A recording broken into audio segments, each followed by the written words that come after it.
this is an iHeart podcast. Guaranteed human. Hey, I'm Lindsay. Hidradenitis suppurativa, HS, caused bumps and abscesses that made me feel embarrassed. I talked to my dermatologist and started a treatment that works for me, Cosentyx. I found relief. Cosentyx secukinumab is prescribed for adults with moderate to severe hidradenitis suppurativa, HS. Don't use if allergic to Cosentyx. Get checked for TB before starting. Increased risk of infections and lowered ability to fight them may occur, like TB or other serious bacterial, fungal, or viral infections. Some were fatal. Tell your doctor if you have an infection or symptoms like fevers, sweats, chills, muscle aches, or cough, had a vaccine or plan to, or if IBD symptoms develop or worsen. Serious allergic reactions and severe eczema-like skin reactions may occur. Learn more at 1-844-COSENTYX or Cosentyx.com. You're stronger than HS. Ask your dermatologist about Cosentyx. Shake it up with Vital Protein's Collagen and Protein Shake. It's a high-quality, ready-to-drink shake with 30 grams of protein and 10 grams of collagen to support healthy hair, skin, nails, bones, and joints. With 0 grams of added sugar, no artificial sweeteners, and absolutely no carrageenan, it's a clean, delicious way to fuel your day. So you don't just age gracefully, you age powerfully. Vital Proteins. Stay vital. Learn more at vitalproteins.com. Hear that? That's the sound of your skin silently crying out for hydration. Luckily, Dr. Teal's has just the thing to get you glowing in no time. Meet Dr. Teal's Skin Renewal Deep Hydration, made with a proprietary triple magnesium complex, plus skincare actives for 50% improved skin hydration after just one bath. The words dry and dehydrated are about to be wiped from your vocabulary. Find Dr. Teal's, all dressed in blue, in your local bath aisle. Dr. Teal's. Yep, you needed that. If you're a QuickBooks customer looking to grow your business without the growing pains, you need the Intuit ERP. Upgrade to Intuit Enterprise Suite in a matter of hours. It's the AI-native ERP from the makers of QuickBooks. Learn more at intuit.com/ERP. Body Bags with Joseph Scott Moore. When you're growing up and going into manhood, one of the things that at least I found myself doing through my, maturation process. Feels weird saying that. Connecting the word mature with me it's a bit of a stretch. However, I would often ask myself, just like Mr. Lebowski did in The Big Lebowski, sir, what is a man? And I've thought about that a lot. What defines you as a man? And I think a lot of us think that being a man means that you have a certain amount of masculine power, that you can wield it at will, and that you have the ability to not only build, but to destroy. But for me, it has always been the level of mercy and control I can give to others that I don't really know. Just think about that just for a second. If you have the ability to literally crush someone that has some kind of deficit when compared to yourself, the measure of the man is to show mercy, to show grace, and maybe even give them hope. Today, we're going to discuss a case that might be one of the most sinister things I have come across in the news in some time. And as I always say, that's saying a lot, but today, we're there, my friends. Today, I want to talk about a young man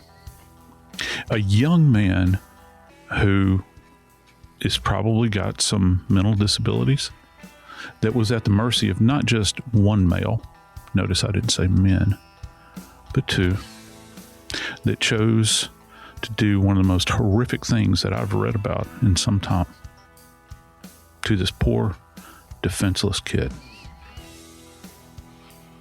I'm Joseph Scott Morgan, and this is Body Bags.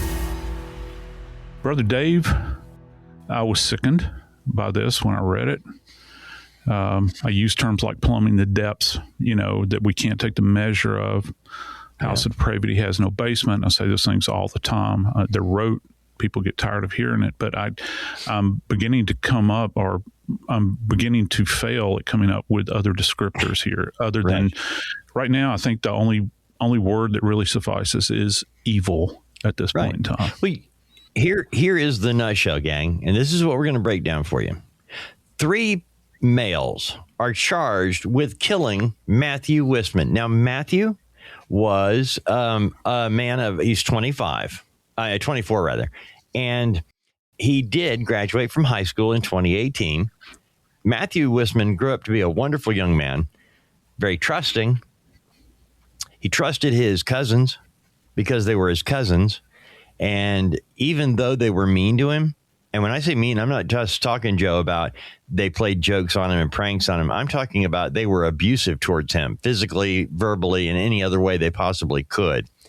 These cousins, Alexander Whisman, 18, and Jeremy Absher, 26, they're half brothers and first cousins of Matthew Wisman, the victim. The third man is a person named Stephen Gaddis. Stephen Gaddis is 28, and he is not related to any of the other 3. But Matthew Wisman went missing in April, Joe, but was not reported missing until July. That's part of the problem right off the bat. The other part of the problem is that during that time between April and July, there were a lot of stories being told about where he was. Where did Matthew go? Well, he checked into the Water Street Rescue Mission in Lancaster. We're up in Pennsylvania, by the way, along the Pennsylvania-Maryland border a lot of the time, southern Pennsylvania. Someone dropped him off at a rehab facility in Philadelphia was another one. And then there was the third one. This third rumor that was circulating around was somebody jumped him and threw him off a cliff. Now, Joe, of all of the options here for rumors, option 3 was the closest, believe it or not. But it wasn't just someone. It was his 2 cousins and Stephen Gaddis. What they did to Matthew Wisman is the stuff of nightmares and without reason. See, Matthew was aware of a drive-by house shooting that took place. He knew that Stephen Gaddis did it, and police got Matthew Wisman to work with them, to tell the truth, Matthew.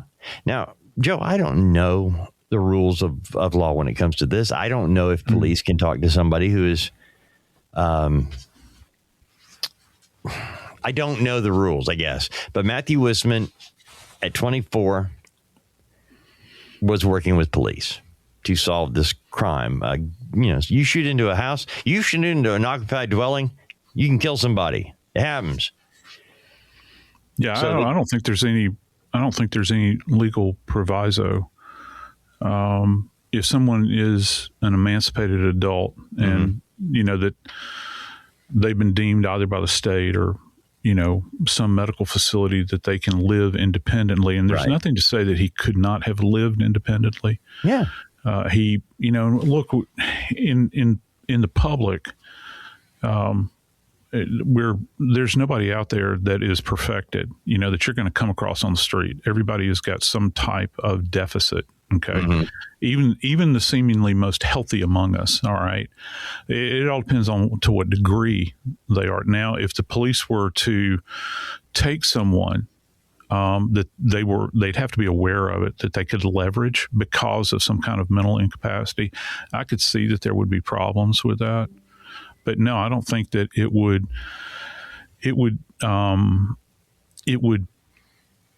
diminish their ability to cooperate and provide legitimate information to them. I mean, we're talking about a shooting, Dave. Right. They're going to try, when you approach somebody on the street, if you're an investigator, it's not like there's been a battery of psychological testing that's been done before you go in and say, maybe we have a conversation with you. Right. And you never know where those conversations are going to lead. Well, yeah. Somebody willfully gives up information, man. That's a nugget, dude.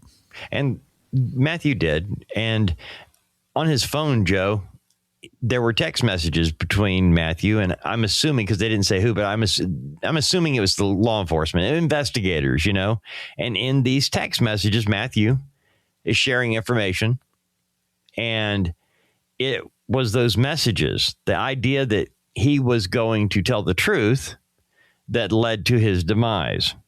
And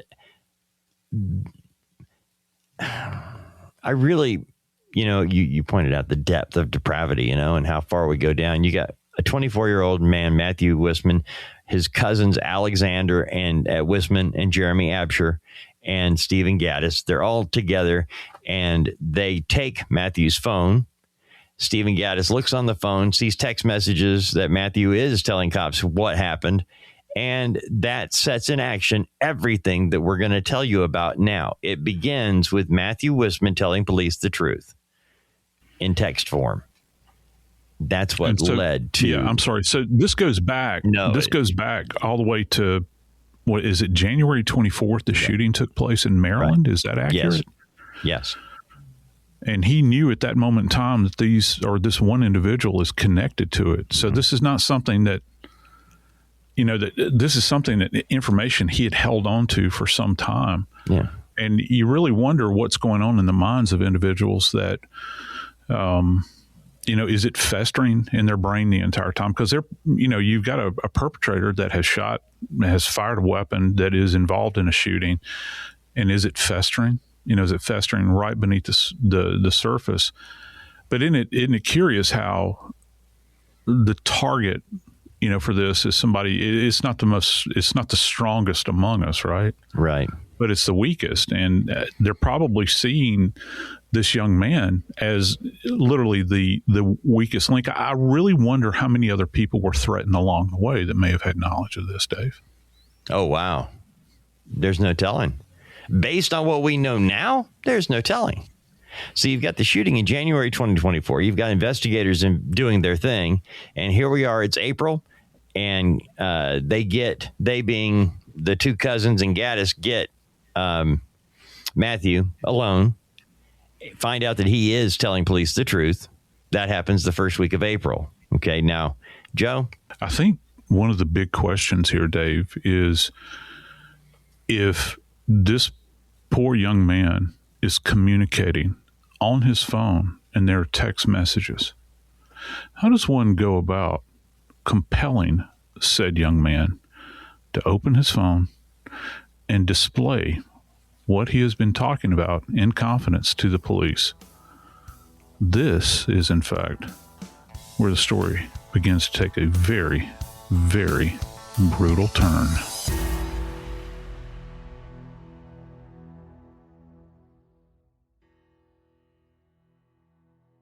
Support for the show comes from Public, the investing platform for those who take it seriously. On Public, you can build a multi-asset portfolio of stocks, bonds, options, crypto, and now generated assets, which allow you to turn any idea into an investable index with AI. It all starts with your prompt. From renewable energy companies with high free cash flow to semiconductor suppliers growing revenue over 20% year over year, you can literally type any prompt and put the AI to work. It screens thousands of stocks, builds a one-of-a-kind index, and lets you backtest it against the S&P 500. Then you can invest in a few clicks. Generated assets are like ETFs with infinite possibilities, completely customizable and based on your thesis, not someone else's. Go to public.com/podcast and earn an uncapped 1% bonus when you transfer your portfolio. That's public.com/podcast. Paid for by Public Investing. Brokerage services by Open to the Public Investing Inc. Member FINRA and SIPC. Advisory services by Public Advisors LLC, SEC registered advisor. Generated assets is an interactive analysis tool. Output is for informational purposes only and is not an investment recommendation or advice. Complete disclosures available at public.com/disclosures. Ryan Reynolds here from Mint Mobile. I don't know if you knew this, but anyone can get the same premium wireless for $15 a month plan that I've been enjoying. It's not just for celebrities. So do like I did and have one of your assistants switch you to Mint Mobile today. I'm told it's super easy to do at mintmobile.com/switch. Upfront payment of $45 for 3-month plan, equivalent to $15 per month required. Intro rate first 3 months only, then full price plan options available. Taxes and fees extra. See full terms at mintmobile.com. So there's a lot of noise about AI, but time's too tight for more promises. So let's talk about results. At IBM, we work with our employees to integrate technology right into the systems they need. Now, a global workforce of 300,000 can use AI to field their HR questions, resolving 94% of common questions. Not noise, proof of how we can help companies get smarter by putting AI where it actually pays off, deep in the work that moves the business. Let's create smarter business. IBM. It's tax season, and by now, I know we're all a bit tired of numbers. But here's an important one you need to hear. $16 billion. That's how much money in refunds the IRS flagged for possible identity fraud. Here's another one. 1 in 4 honest, hardworking, tax-paying Americans has been a victim of identity theft. But it's not all grim news. LifeLock monitors millions of data points per second for your personal information and alerts you to threats you could easily miss on your own. If your identity is stolen, LifeLock's U.S.-based restoration specialist will fix it, backed by another good number, the $1 Million Protection Package. In fact, restoration is guaranteed or your money back. Don't face identity theft and financial losses alone. There's strength in numbers with LifeLock Identity Theft Protection for tax season and beyond. Visit lifelock.com/iHeart and save up to 40% your first year. That's 40% off at lifelock.com/iHeart. Terms apply.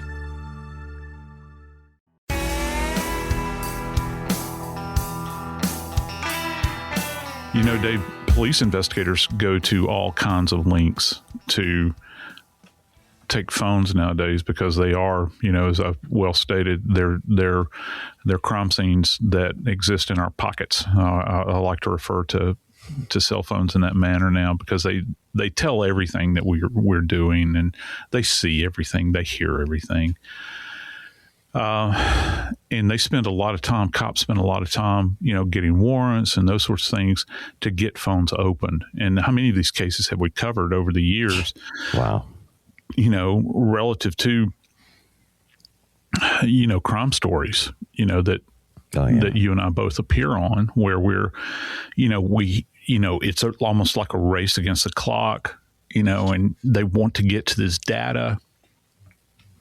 But in this case, Dave, it would seem that no warrant was required because we're not talking about police that are trying to elicit information. We're talking about really nefarious people here that are trying to extract information from this poor young man, right? Oh, yeah. Matthew Wisman, our victim, he was at the East Drumore Township? Drumore, yeah. Okay. Mm-hmm. In Pennsylvania. It's about 65 miles out west of Philadelphia. That's where his cousins have been living. They're together on the night of April 3rd, 2024, about 3 months after the shooting into an occupied dwelling. Jeremy Absher and Stephen Gaddis get hold of Matthew's phone, and they find a text message thread where Matthew Wisman indicates he's cooperating with police that are investigating Gaddis and the shooting of a house. Now, Pam Whisman is Matthew's mom, and she pointed out that Matthew has learning disability, and even though he had been beaten mercilessly by his cousins in the past, he still trusted them. It's what my daughter Hannah calls goldfish. Just being a goldfish, meaning no matter what happens, blow it off and move on. If it's bad, just forget it and move on, that kind of thinking. And that's how Matthew went through life a lot. So on this night, on April the 3rd, 2024, Stephen Gaddis and the two other men, who were 25 and 17 at the time, drag Matthew Wisman into a bathroom. And Joe, they beat him senseless and then force him to take a shower to wash away any evidence. Have you ever heard of that? I've heard of victims being forced to take showers. Most of the time, though, it's in relation to sexual assaults. And, you know, we could go down this road relative to individuals that sit there in very granular detail, telling the victims what areas of the body to wash, how to go about it, these sorts of things, taking their time to do it. However,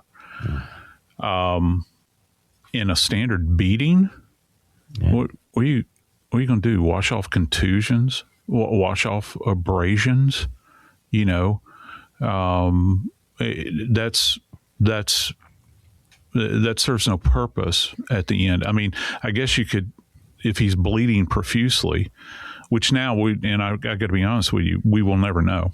Right. We just won't, and we're going to tell you why in just a second. But the lunacy of this, unless there was some kind of other component involved here. And I go back to my earlier statement, because the only time I've ever heard about someone being forced to clean themselves at the hands of their attacker is in a sexual circumstance. Now, this gets really darker if you can imagine. It gets, that specter begins to raise its head. And I would think that that's a question investigators would ask. You know what? Why would you require this young man to wash himself? Yeah. Because certainly even you, speaking to a suspect, even you understand that if you have bruises beneath your skin, it's not like you've written on your skin with a ballpoint pen, dear heart. Right. It doesn't wash off. So what's your purpose in having him wash himself? I mean, are you thinking about becoming a DNA scientist? That's it. That's what you're doing. You're thinking contact DNA here, aren't you? Touch DNA. No, they're idiots. That's what they are. And so for whatever reason, they believe that by compelling this young man to wash himself, that they're going to get rid of any kind of evidence there. I have a lot more questions just about this little piece of it, because I got to tell you, Dave, the cases I've covered, I've never heard of this. So it implies that there's something, there's more depth here, or there's something else that's beneath the surface, if you will. That's what I was wondering. I was hoping you had a insight different than the only thing I'm thinking, but at any rate, they did this, and we know this because of the rest of the story. Gaddis, after he takes the bath, after he's been beaten senseless, they all three take Matthew downstairs, and they sit him at a table, and Gaddis leans down and tells Matthew Wisman, "How would you feel if it's your last supper?" Sitting there looking at a meal in front of him, how would you feel if it's your last supper? Matthew Wisman knew in that moment what was going to happen, because he started to weep. Yeah, and excuse me, but just so that I understand, his own blood relatives are there. Yep. His first cousins. They're bearing witness to this. Those that come from his own genetic pool are there. And here's one more if you like that one. They've probably been around this kid their entire life. Oh, yeah. Like brothers. They understand his limits, if you will, intellectually. But here you go. And here they are. An absence of bravery is glaring here, I think. An absence of what it means to be a true man is here. Because, anybody can go about killing those things that are defenseless, right? It really, really, takes someone that has the will, the free will to say, no, I'm not going, not only am I not going to participate, I'm not going to allow it to happen, but yet here we are. And this monster is standing over this young man, telling him this, and then he begins to weep. And I think about that. We're taping this literally in the middle of Holy Week. And, I get to thinking about, it makes me think about the Last Supper, and this kid understood, what he was looking at. Let me tell you what else he understood. He understood that he knew this guy was already involved in a shooting. Right. He knows that this guy really has no boundaries. And boy, did he ever find out that, this is not the only degree to which he would go. It's not just a veiled threat, is it, Dave? Oh, Joe.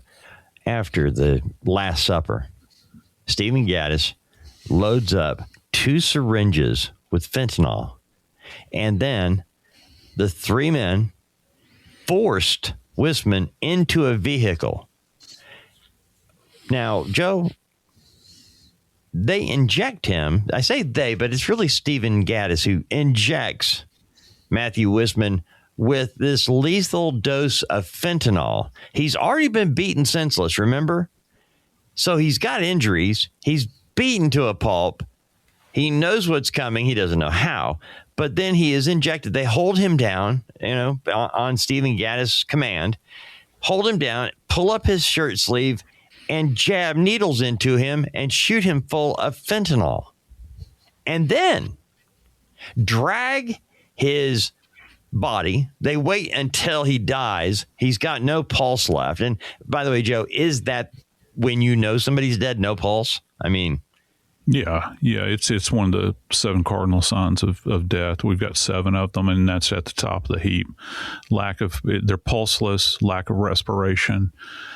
I think I can go through the rest of them. But if you don't have a pulse, you can be brought back, right? I mean, if you have somebody that's standing there with a crash cart to make that happen. But not with fentanyl, right? And I think, however, with fentanyl on board, it's a lost cause. You can see the nose of the ship proverbially dipping beneath the surface.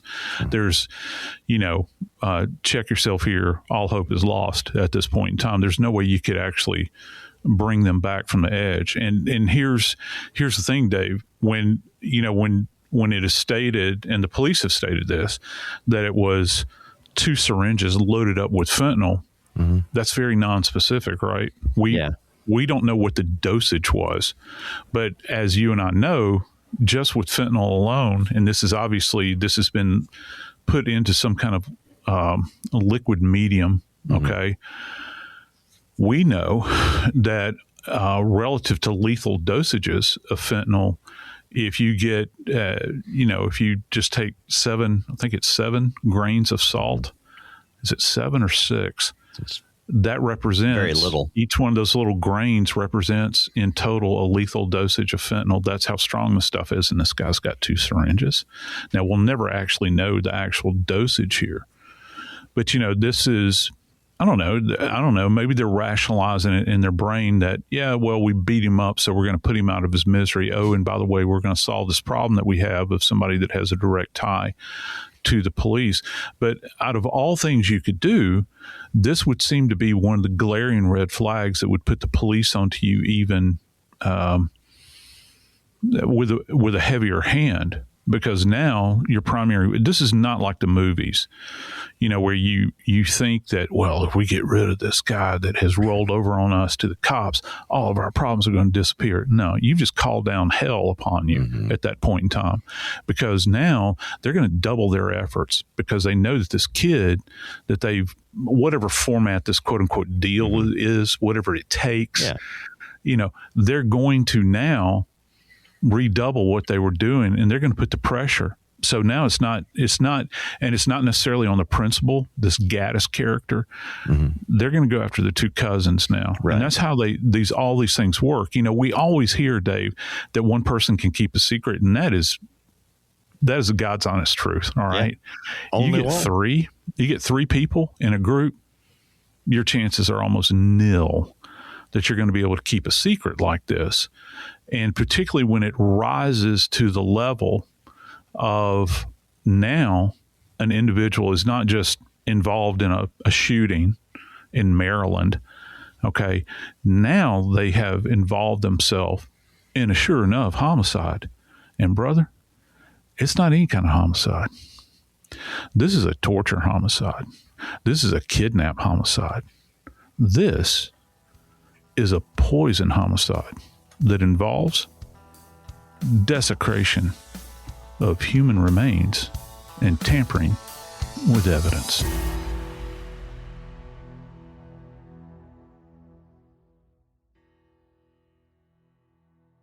Support for the show comes from Public, the investing platform for those who take it seriously. On Public, you can build a multi-asset portfolio of stocks, bonds, options, crypto, and now generated assets, which allow you to turn any idea into an investable index with AI. It all starts with your prompt. From renewable energy companies with high free cash flow to semiconductor suppliers growing revenue over 20% year over year, you can literally type any prompt and put the AI to work. It screens thousands of stocks, builds a one-of-a-kind index, and lets you backtest it against the S&P 500. 1-800. Then you can invest in a few clicks. Generated assets are like ETFs with infinite possibilities, completely customizable and based on your thesis, not someone else's. Go to public.com/podcast and earn an uncapped 1% bonus when you transfer your portfolio. That's public.com/podcast. Paid for by Public Investing. Brokerage services by Open to the Public Investing Inc. Member FINRA and SIPC. Advisory services by Public Advisors LLC, SEC registered advisor. Generated assets is an interactive analysis tool. Output is for informational purposes only and is not an investment recommendation or advice. Complete disclosures available at public.com/disclosures. The thing about AI for business, it may not automatically fit the way your business works. At IBM, we've seen this firsthand. But by embedding AI across HR, IT, and procurement processes, we've reduced costs by millions, slashed repetitive tasks, and freed thousands of hours for strategic work.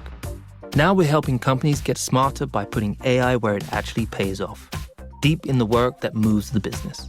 Let's create smarter business. IBM. Owning a home is full of surprises. Some wonderful, some not so much. And when something breaks, it can feel like the whole day unravels. That's why HomeServe exists. For as little as $4.99 a month, you'll always have someone to call. A trusted professional ready to help, bringing peace of mind to 4.5 million homeowners nationwide. For plans starting at just $4.99 a month, go to homeserve.com. That's homeserve.com. Not available everywhere. Most plans range between $4.99 to $11.99 a month your first year. Terms apply on covered repairs. Agents who are realtors do more than open doors. They analyze market trends, interest rates, comps. They can tell you about flood zones, mixed-use zones, and decode acronyms like HOA, APR, MLS. They connect you to lawyers, contractors, even Phil, the sewer scope guy. They negotiate, coordinate, advocate for you, close the deal with you, and hand the keys to you. They bring you home. Realtors are members of the National Association of Realtors, right by you.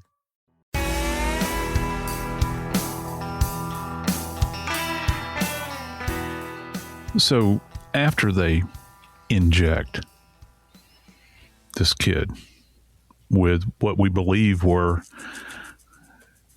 2 boluses of fentanyl.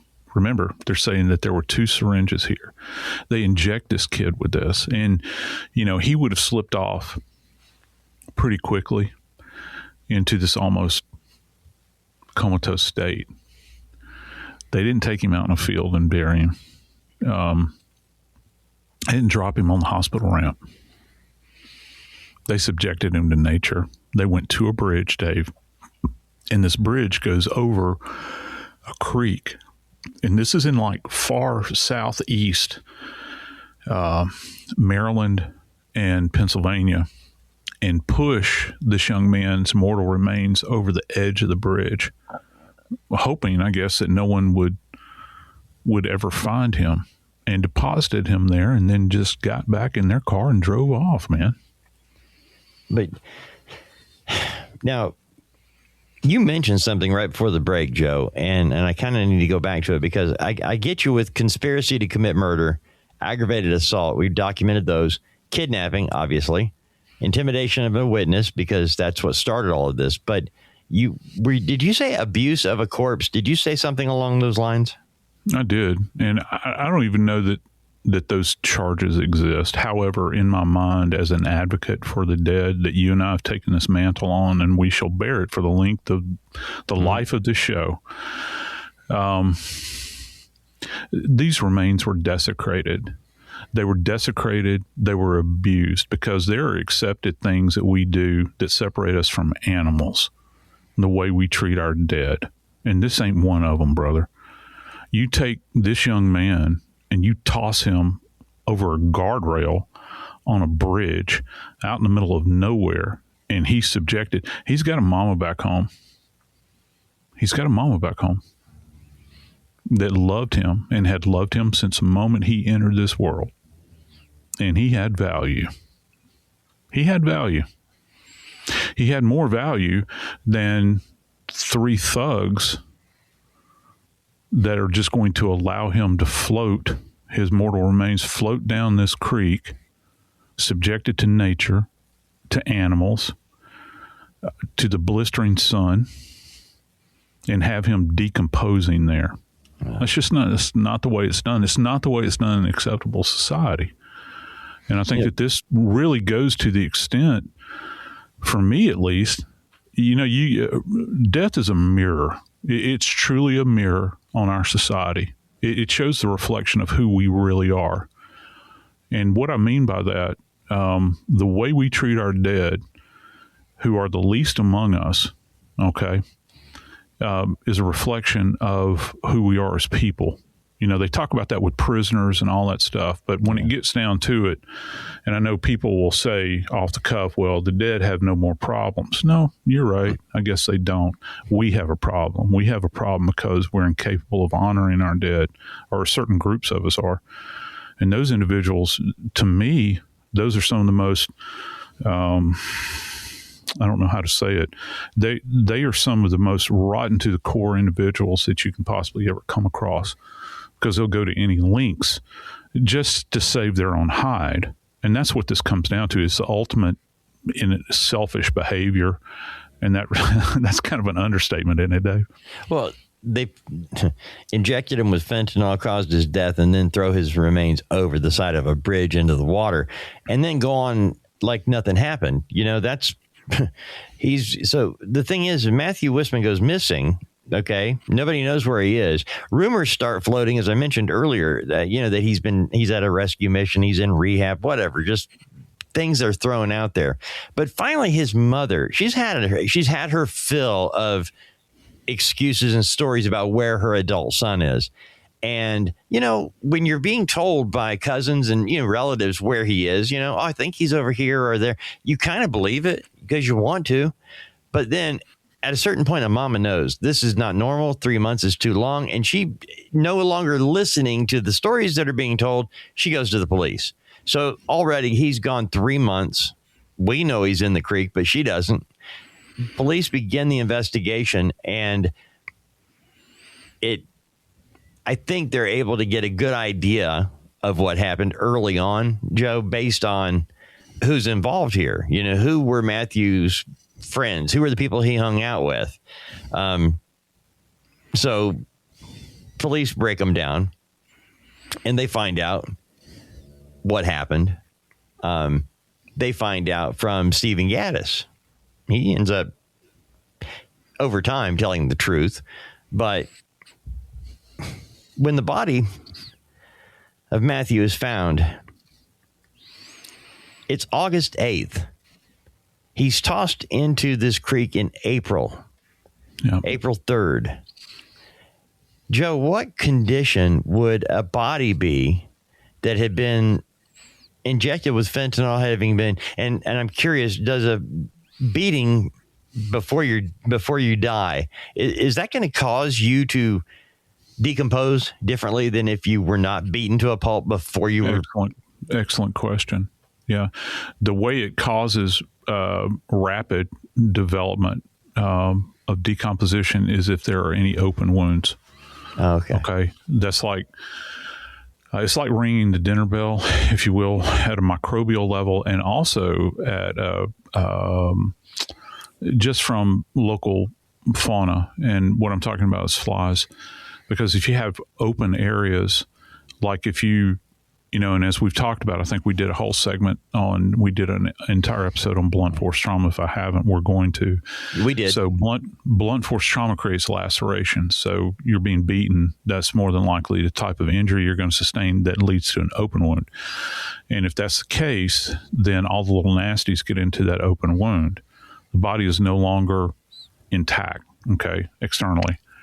And that can prompt early onset of decomposition, particularly in that specific area where the trauma took place. Okay. Now, I don't know necessarily how far out that would extend, but it's going to increase probability. Now, you have a body that's been placed in an aquatic environment. And by the way, this body of water that he is placed into is actually called the Conowingo Creek. And interestingly enough, it's not a very long creek, and it rests entirely inside of Maryland. There's like a couple of state roads that cross it, but guess what it dumps into? It dumps into this Susquehanna River, which is a major waterway. Yeah. And, obviously that's going to be their end game, to get him into this major waterway, and that they would have been, fully aware of, relative to having lived in that area. And of course, the Susquehanna actually feeds in to the Chesapeake, right? And so then you get into that area. So, as a crow flies, you're really not that far from Baltimore, headed northbound. Wow. Toward where this creek is. Maybe that was their end game. But along the way, the body, just in, let's see, we're talking April, May, June, July, we're talking 5 months downrange. The body is going to be in such a state that one of the big questions would be, I think, could you still appreciate the injuries that were perpetrated against him, in that house where he was beaten? Remember, he was made to take the shower, all that sort of stuff. Maybe. I would think it all depends on how over the top they were. Were there lacerations, which comes as a result of blunt force trauma? Potentially. But it's going to be very, very difficult. Now, if he sustained any kind of broken bones, like did they kick him in the ribs, punch him in the ribs, did they break his jaw, did they knock a tooth out, any of that kind of thing, did they stomp on him anywhere? Yeah, you could still appreciate those breaks. Here's another thing, because, obviously, he did not die as a result of the beating, okay? Because what did they do? They said, well, after he was beaten, take a shower. Right? Then the Last Supper. Whatever else went on, adjacent to that beating. God. One of the things we look for with injections is something called NPWs, and nurses use this terminology all the time, and it's an abbreviation. We abbreviate a lot of things in medicine. So that stands for needle, puncture, wound. Okay. So if you're jabbed with a needle, if it's fresh, we look, and particularly with drug addicts that are injecting into their arms, we look for NPWs by milking the arm. We start at the very top up by the shoulder and run our hand down very tightly down the length of the arm. Wow. And we look for little blood dots to appear. If there's a fresh NPW, you're not going to have a shot at that here. Wow. You're not. And even where we suspect these, most of the time we'll do an incision into the NPW to see how far it extends. I remember Thomas Noguchi talking about, using that terminology to find the needle puncture wound on John Belushi. Yeah, he did. And he probably, if I remember correctly, I wonder if he did it with Marilyn Monroe as well, because that was when he was young, know. And one of the things that people have talked about, I still think she was probably killed with suppository, but one of the things you would look for, also, you can do this with the ankles too. Just this is the same principle, because people will inject in the ankles, drug abusers will, because it's not like you're going to see them. Yeah. If they're skin popping, I guess it'd be very hard to get a vein up, but anyway, I'm digressing. It's just, that's one of the things that we look for, and all this stuff is compromised now because we're 5 months downrange, right? And you've been subjected to summertime in an aquatic environment, and it's very, very humid. And yes, Pennsylvania and Maryland get very, very hot in summertime. Okay. So all of this is going on with the body, and the body is also bouncing off of rocks and anything else that's in the water. So it's sustaining post-mortem trauma. And so that's one of the things that's at issue, in this case. So you're heavily reliant upon eyewitness testimony, and if anyone is willing to cop to this. And Dave, I think, according to what you're saying, this individual did in fact roll over on this case, did he not? Thankfully, it didn't. I didn't think it would happen, but it did. Investigators just did a great job. They were able to, we mentioned early on who the suspects are. Okay, the suspects were two of Matthew Wisman's cousins. His first cousin, Alexander Wade Whisman, 18 years old. Jeremy Wayne Absher, another cousin at 26. Stephen Gaddis, not related, 28. He seems to be the ringleader. And once they found his body, police meaning, they were able to sit down and start the interview process and building a timeline. Where was Matthew? They were able to determine by interviews with the suspects. Jeremy Absher admits to certain details of what took place during questioning to what happened to Matthew. Alexander Whisman confirmed that there was a plan to kill Matthew. The plan included using fentanyl and body disposal.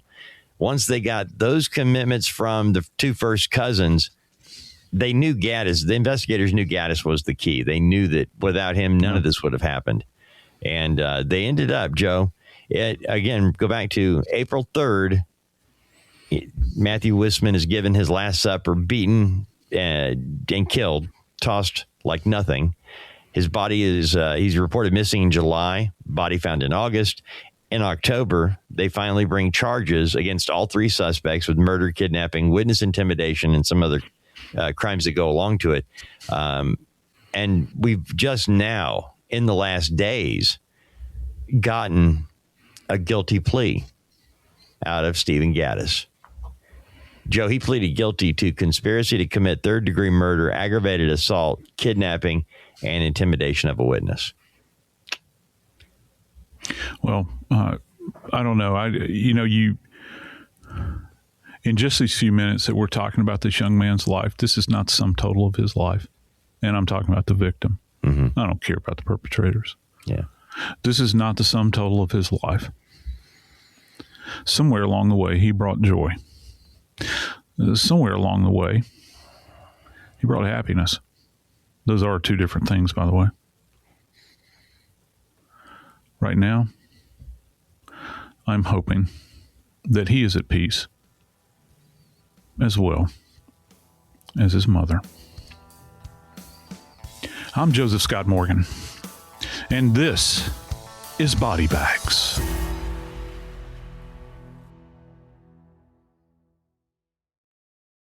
Happy Earth Month! Garnier is proudly partnering with the National Park Foundation, the official nonprofit partner of the National Park Service. Garnier's support of the National Park Foundation's Service Corps program is enabling young adults and veterans to help care for and enhance the national parks that we all love. Want to lend a hand? Explore Garnier's partnership with the National Park Foundation and learn how you can help support our national parks at garnierusa.com/NPF. It's tax season, and by now, we're all a bit tired of numbers. But here's an important one you need to hear. $16 billion. That's how much money in refunds the IRS flagged for possible identity fraud. But it's not all grim news. LifeLock monitors millions of data points per second and alerts you to threats you could easily miss on your own. If your identity is stolen, they'll fix it. Guaranteed. Save up to 40% your first year. Visit lifelock.com/iHeart. Terms apply. Secrets, lies, infidelity, deceit. What happens when the person you love the most turns out not to be who you think they are? Your Sunday nights just got a lot more interesting because the #1 hit podcast, Betrayal, is now a primetime TV show. I implore you to watch Betrayal, Secrets and Lies. Sundays at 10 p.m., 9 Central on ABC and stream on Disney Plus and Hulu. Every Sunday, a new story of staggering betrayal. Psoriatic arthritis symptoms can be unpredictable. I had joint pain, and I couldn't move like I used to. I needed relief. I got Cosentyx. It helped me move better. Cosentyx secukinumab is prescribed for people 2 years of age and older with active psoriatic arthritis. Don't use if you're allergic to Cosentyx. Before starting, get checked for tuberculosis. An increased risk of infections and lowered ability to fight them may occur, like tuberculosis or other serious bacterial, fungal, or viral infections. Some were fatal. Tell your doctor if you have an infection or symptoms like fevers, sweats, chills, muscle aches, or cough, had a vaccine or plan to, or if inflammatory bowel disease symptoms develop or worsen. Serious allergic reactions and severe eczema-like skin reactions may occur. Learn more at 1-844-COSENTYX or Cosentyx.com.